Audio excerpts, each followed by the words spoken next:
Now, let's talk about operations on polynomials. So we can perform addition or subtraction of polynomials, division, so we can divide one by one, and also multiplication. So normal numeric operations are also can be performed on polynomials.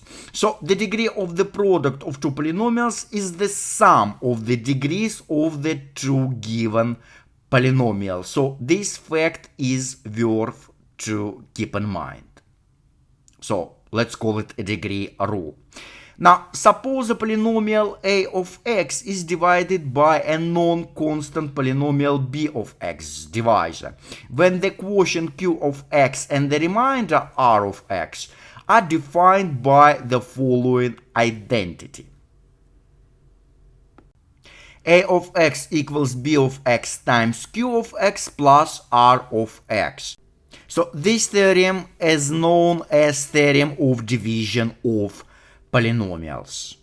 Alright, let's move to a remainder theorem. Suppose a polynomial p of x is divided by a monomial x minus t.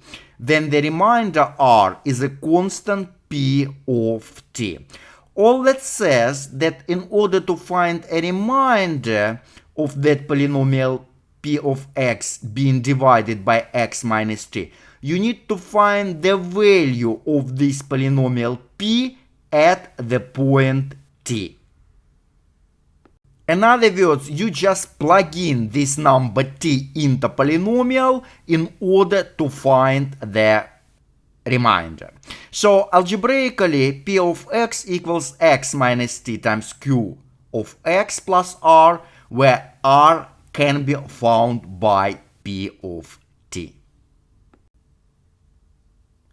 Alright, for example, find the remainder for p of x equals x cubed minus 2x plus 1 is divided by x plus 1. So according to the remainder theorem, you want to grab the opposite value. So pay attention, it's not 1, it's gonna be negative 1 from this divisor and plug it in into your polynomial everywhere x appears. And it comes down to just evaluating p of negative 1. So after all of this work plugging and chugging, you end up getting 2. So a remainder of this polynomial divided by x plus 1 is 2.